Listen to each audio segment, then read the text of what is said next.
말씀의 제목을 요시야의 믿음이라고 하는 제목으로 정해보았습니다. 여러분, 이스라엘은 다윗과 또 솔로몬의 시기까지는 하나의 나라였습니다. 그러니까 단일 왕국이라고 표현을 하죠. 그러나 다윗의 범죄는 이스라엘을 분열 왕국으로 만들어 놓았습니다. 그래서 이 이스라엘 땅이 여러분들도 잘 아시는 바와 같이 남유다 그리고 북이스라엘 이렇게 나누어지게 됩니다. 그런데 그 가운데서 많은 왕들이 하나님을 멸시하고 죄악 가운데서 행했다라고 하는 거죠. 그러나 신실한 왕이었다고 성경이 말하는 그 한 명의 왕이 오늘 본문에서 등장하고 있습니다. 그 이름이 뭐죠, 여러분? 요시야라고 하는 왕입니다. 제가 이 요시야라고 하는 사람의 이 왕의 이름의 뜻을 살펴보니까 여호와께서 고쳐주신다, 이런 뜻을 갖고 있습니다. 여호와께서 뭐 하신다고요? 고쳐주신다. 여러분, 의미심장하지 않습니까? 이름에서부터요. 여호와께서 고쳐주신다. 다른 많은 패역한 왕들이 유다 땅을 우상으로 가득하게 만들고 하나님이 싫어하는 우상과 산당들을 많이 만들었습니다. 그러나 그의 이름의 뜻처럼 하나님께서 이 땅을 고쳐주실 것이다 라고 하는 사실이죠. 그는 유다 16대 왕으로 8살에 왕 위에 올랐습니다. 8살이요, 여러분. 별로 놀라지도 않으시는데 8살의 왕 위에 올랐습니다. 너무 어리죠, 사실은요. 그런데 그가 왕 위에 올랐을 때 나라의 사정이 과연 어떠했을까요? 위로, 그러니까 이 요시야 왕보다 윗대의 왕의 행적을 보면 우리가 정확하게 알 수가 있는데 나라의 사정이 굉장히 처참했습니다. 어떤 면에서 처참했느냐? 신앙적으로 처참했다, 이 이야기입니다. 그래서 우리가 먼저 이 므낫세의 범죄를 좀 살펴보고 싶은데 앞에 있는 21장 2절에서 7절까지의 말씀을 우리가 같이 한번 쭉 읽어보시도록 하겠습니다. 시작. 므낫세가 여호와 보시기에 악을 행하여 여호와께서 이스라엘 자손 앞에서 쫓아내신 이방 사람의 가증한 일을 따라서 그의 아버지 히스기야가 헐어버린 산당들을 다시 세우며 이스라엘의 왕 아합의 행위를 따라 바알을 위하여 제단을 쌓으며 아세라 목상을 만들며 하늘의 1월 성신을 경배하여 섬기며 여호와께서 전에 이르시기를 내가 내 이름을 예루살렘에 두리라 하신 여호와의 성전에 제단들을 쌓고 또 여호와의 성전 두 마당에 하늘의 1월 성신을 위하여 제단들을 쌓고 또 자기의 아들을 불 가운데로 지나게 하며 점치며 사수를 행하여 신접한 자와 박수를 신임하여 여호와께서 보시기에 악을 많이 행하여 그 진노를 일으켰으며 또 자기가 만든 아로색인 아세라 목상을 성전에 세웠더라. 아멘. 여러분, 이제 아까 2절부터 한번 다시 쭉 띄워봐 주시겠습니까? 여기서 쭉 한번 내용들을 보시면 하나님 보시기에 기뻐할 만한 것들이 보입니까, 여러분? 하나도 없죠. 히스기야가 헐어버린 산당들을 다시 세우죠. 그리고 아합의 행위를 따라서 바알을 위하여 제단을 쌓고 아세라 목상을 만들고 하늘의 1월 성신들을 만들어서 경배하고 또 여호와의 성전에 제단을 쌓고 거기에 1월 성신을 위하여서 제단을 쌓고 또 그 성전에 아로색인 아세라 목상들을 세웠다. 그게 이제 7절까지의 내용들의 이야기입니다. 그리고 나서 20절의 내용들을 쭉 보면 앞에 있는 20절 내용을 보면 유다 왕 아몬, 이 사람이 이 일들을 똑같이 행했다, 이렇게 표현을 합니다. 그러니까 이 므낫세의 죄를 똑같이 행했다라고 하는 거죠. 그러므로 하나님을 경외하는 것은 이미 옛 이야기가 되어버린 상황입니다. 이런 상황들 속에, 이런 종교적인 상황들 속에 이제 이 요시야가 8살에 왕 위에 오른 거죠. 비록 어린 나이에 왕위에 올랐지만 그는 결코 이전의 왕들과 같이 행하지 않았습니다. 오히려 그는 그런 상황에서 하나님 경외하기를 잊지 않았다라고 하는 거죠. 그게 이제 오늘 본문 2절에서 등장하고 있습니다. 2절 같이 한번 읽어보실까요? 시작. 요시야가 여호와 보시기에 정직히 행하여 그의 조상 다윗의 모든 길로 행하고 좌우로 치우치지 아니하였더라. 아멘. 여기에서 우리가 주목해 보아야 할 게 뭐냐? 여호와 보시기에 정직히 행하였다. 이겁니다. 다른 누군가가 아닌 바로 하나님께서 그의 행위를 인정하셨다라고 하는 거죠. 그는 어쩌면 가장 독자적인 노선을 걸었는지도 모릅니다. 모두가 다 넓은 길로 가고 하나님을 멸시할 때 그것이 가장 좋아 보였을지도 모릅니다. 선왕들이 이렇게 종교적으로 부패하였는데 당연히 거기에 따라갈 수도 있었습니다만 그렇게 하지 않았다는 겁니다. 그는 진짜 하나님이 무엇을 기뻐하시는지에 주목하고 있었다라는 겁니다. 게다가 그의 조상 다윗의 모든 길로 향하고 좌로나 우로나 치우치지 아니하였다라고 하죠. 다윗의 모든 길이 여러분 무엇이겠습니까? 다윗이 실수 한 가지 한 거 있습니다. 뭐죠? 밧세바 사건이죠. 여러분 그 밧세바 사건을 제외하면 다윗은요 하나님 보시기에 참 신실하게 하나님을 섬겼던 그런 왕입니다. 어떻게 하면 하나님을 경외할 수 있을까를 고민했던 왕이죠. 그러하기에 요시야의 모습은 하나님을 기쁘시게 하려고 했던 왕의 그 모습을 우리가 분명하게 볼 수가 있습니다. 이제 구체적으로 그가 어떤 일들을 했는지를 우리가 살펴보기를 원하는데 우리 5절의 말씀을 한번 보시죠. 5절 한번 같이 한번 읽어보시겠습니다. 시작. 여호와의 성전을 맡은 감독자의 손에 넘겨 그들이 여호와의 성전에 있는 작업자에게 주어 성전에 부서진 것을 수리하게 하되. 아멘. 성전에 어떤 것들이요? 부서진 것들을 뭐 했다고요? 수리했다라고 성경 기록하죠. 그러니까 여러분 이 내용을 자세히 좀 우리가 생각을 해보시면 이 여호와의 성전이 부서져 있었다 이 말입니다. 여호와의 성전이 파괴되어 있었다 이 말입니다. 망가져서 그 기능을 상실했다 이 이야기입니다. 여러분 이게 무엇을 의미하겠습니까? 하나님을 경외하지 않았던 지난날의 선왕들의 모습들을 우리가 확인해 볼 수가 있죠. 선왕이었던 므낫세는요 여호와의 성전의 우상을 위해서 제단을 쌓았습니다. 이해가 되십니까? 이 예배당 안에 우상 신들을 만들어 놓고 그것을 경배하고 절을 했다라고 하는 것입니다. 아까 말씀에서 보셔도 아시겠지만 아세라 목상을 성전에다가 세워놓고 이게 우리의 신이다 그렇게 경배하고 절했던 겁니다. 그러면서 외쳤겠죠. 하나님은 없다. 그렇게 외쳤겠죠. 이 얼마나 추악한 그런 행동입니까? 여호와를 경외하는 것으로부터 시작했던 이 백성이 하나님의 징계로 말미암아서 나라가 반쪽 났음에도 불구하고 여전히 깨닫지 못했던 겁니다.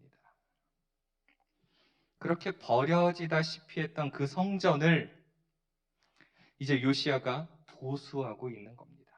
이 보수가 가진 의미가 무엇이겠습니까? 바로 신앙의 회복인 줄로 믿으시기를 바랍니다.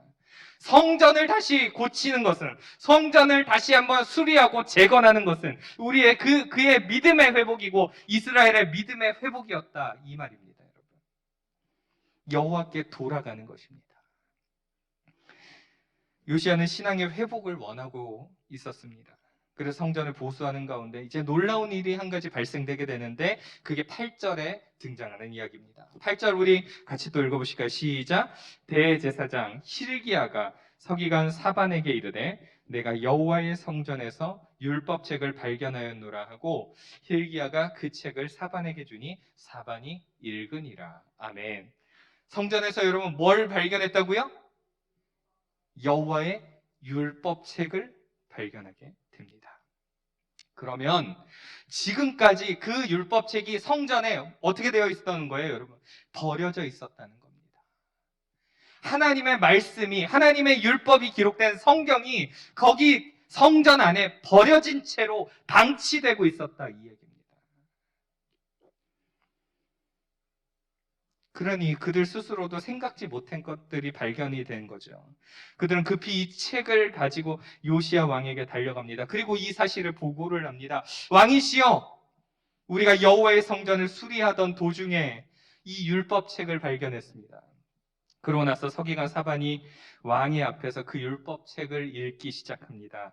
그러할 때 왕의 반응이 어떠했을까요? 11절에 보면 왕의 반응이 등장합니다. 읽겠습니다. 같이 시작. 왕이 율법책의 말을 듣자 곧 그의 옷을 뭐를 찢었다고요? 옷을 찢었다 이 말입니다. 이것이 어떤 의미이겠습니까? 참담함에 가슴을 치면서 통곡하고 회개하는 모습인 겁니다. 이 이스라엘 민족이 지금까지 얼마나 범죄하였는지를 다시 한번 깨닫게 하는 장면입니다. 그는 영적으로 민감하게 깨어 있었던 왕이었습니다. 적어도 하나님이 싫어하는 일들을 하지 않으려고 무던히 수고하고 애를 썼던 그런 왕입니다. 우리는 흔히 이런 일을 경험하게 되죠. 선례라는 게 있습니다. 나보다 앞서서 행한 사람이 했던 어떤 하나의 행동이나 어떤 생각이나 뭐 이런 거죠. 그런데 그 선례로 남겨진 일은요, 무섭게 우리에게 찾아와서 나도 똑같이 행동하게 만듭니다. 동의하시죠? 저 사람도 저렇게 했는데 나도 똑같이 하는 게 맞는 거야. 이런 생각을 우리가 하지 않습니까? 그런데 이 요시야는 하나님의 말씀을 들을 때 선왕들처럼 하지 않았다는 것입니다. 그 썩어 빠진 앞에 있는 왕들처럼 행하지 아니하였던 것입니다. 그의 옷을 찢을 뿐만이 아니라 그의 마음도 함께 찢었다는 것입니다. 이 말씀을 준비하다가 마음을 찢은 그 요시야의 마음을 저는 함께 읽을 수가 있었습니다. 요시야의 마음이 어땠을까? 그래서 그는 13절에서 이런 이야기들을 하는데 13절 같이 한번 읽겠습니다. 13절 시작. 너희는 가서 나와 백성과 온 유다를 위하여 이 발견한 책의 말씀에 대하여 여호와께 물으라. 우리 조상들이 이 책의 말씀을 듣지 아니하며 이 책에 우리를 위하여 기록된 모든 것을 행하지 아니하였으므로 여호와께서 우리에게 내리신 진노가 크도다. 아멘. 여호와께 뭐 하라고요? 여호와께 뭐 하라고요, 여러분? 물으라 이렇게 기록하죠. 너희는 가서 나와 백성과 온 유다를 위하여 이 발견된 책의 말씀에 대하여 여호와께 물으라. 그동안에는 자기들 마음대로 행동하면서 살았는데 이제는 여호와께 물으라고 하는 것입니다. 여호와 하나님, 우리가 이제부터 어떻게 해야 되겠습니까? 어떻게 해야 하나님 앞에 다시 돌아갈 수 있겠습니까? 어떻게 해야 우리가 다시 회복될 수 있겠습니까? 어떻게 해야 우리의 신앙이 다시 한번 하나님 앞으로 서 갈 수 있겠습니까? 그 뜻을 구하라는 것입니다. 수십 년이 흐르는 동안 아무도 여호와께 묻지 않았던 모습들, 그리고 파괴되어져 버린 성전, 누구도 쳐다보지 않았던 여호와의 율법책. 그런데 요시야가 하나님을 향해서 뜨거운 결단을 지금 하고 있는 것입니다. 다시 한번 돌아오기를 몸부림치는 모습을 우리는 살펴볼 수가 있습니다. 저는 이 말씀이 우리에게 가장 큰 도전이 되어야 한다라고 생각합니다. 누구나 걸어가는 넓은 길을 떠나서 하나님이 기뻐하시는 좁은 길을 향해 우리는 걸어가야 될 줄로 믿습니다. 세상의 많은 사람들의 마음을 기쁘게 하는 것이 아니라 어떻게 하면 하나님의 마음을 기쁘시게 할 수 있을까? 우리는 여기에 초점을 맞추는 것입니다. 그러하게 요엘 선지자는 우리에게 너무나도 귀한 말씀을 우리에게 주고 있습니다. 같이 한번 요엘서의 말씀을 읽어보시도록 하겠습니다. 시작. 너희는 옷을 찢지 말고 마음을 찢고 너희 하나님 여호와께로 돌아올지어다. 그는 은혜로우시며 자비로우시며 노하기를 더디하시며 인애가 크시사 뜻을 돌이켜 재앙을 내리지 아니하시나니. 아멘. 여러분 믿으십니까? 너희의 마음을 찢으라는 것입니다. 거칠에만 하지 말고 마음을 찢으라고 말하고 있습니다. 애통하는 마음으로 나아가라는 것입니다. 상한 심령으로 나아가라는 것입니다. 하나님 앞에서 순수한 심령으로 나아가라는 것입니다. 하나님 앞으로 다시 되돌아가라는 것입니다. 하나님 앞에 돌아가면 그가 우리를 외면하실까요? 결코 그렇지 않습니다. 은혜로우시며 자비하시며 노하기를 더디하시며 인애가 크시다라고 기록하고 있죠. 하나님이 얼마나 은혜로우신지 죄인이 회개하고 돌이키기만 하면 그 재앙을 내리지 않겠다라고 말씀하고 계십니다. 잘못된 길을 벗어나 주께로 돌아오기만 하면 되는 것입니다. 그리하면 하나님 우리를 받아주시고 우리를 가장 선한 길로 인도하시는 것입니다. 여러분, 요시야는 이 사실을 분명히 알고 행했습니다. 죄악이 가득한 세상이었지만 하나님의 은혜를 힘입어서 정화하는 데 힘을 쏟았던 그런 왕이었습니다. 이제 말씀을 좀 정리해 볼까 합니다. 우리는 요시야와 같은 결단을 행해야 될 줄로 믿습니다. 죄악으로 가득 차 있는 이 세상 가운데 적어도 우리들만큼은 하나님을 더 사랑해야 되지 않을까요? 다시 하나님 앞에 돌아와야 되지 않을까요, 여러분? 모든 사람들이 다 예수를 떠난다라고 할지라도 우리는 다시 주님 앞에 서야 되지 않을까요? 우리 하나님을 경외하기를 힘써야 될 줄로 믿습니다.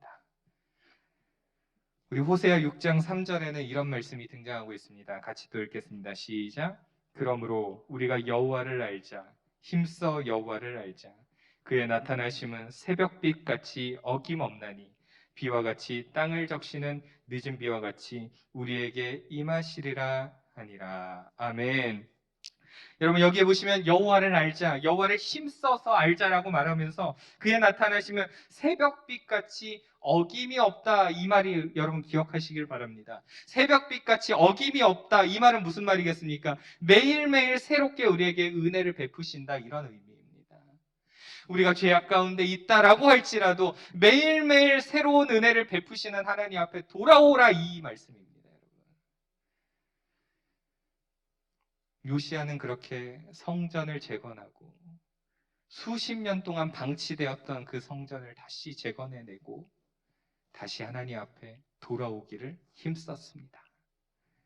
사랑하는 여러분, 우리도 오늘 말씀을 좀 기억하시면서 그 요시야가 다시 주님 앞에 돌아왔던 것처럼 우리 각자가 하나님 앞에 다시 나오고 다시 돌아오고 다시 주님 앞에 무릎 꿇고 다시 기도하고 다시 주님과 깊은 관계를 이어갈 수 있는 그런 저와 여러분 모두가 되어지기를 간절히 소망합니다. 기도하겠습니다.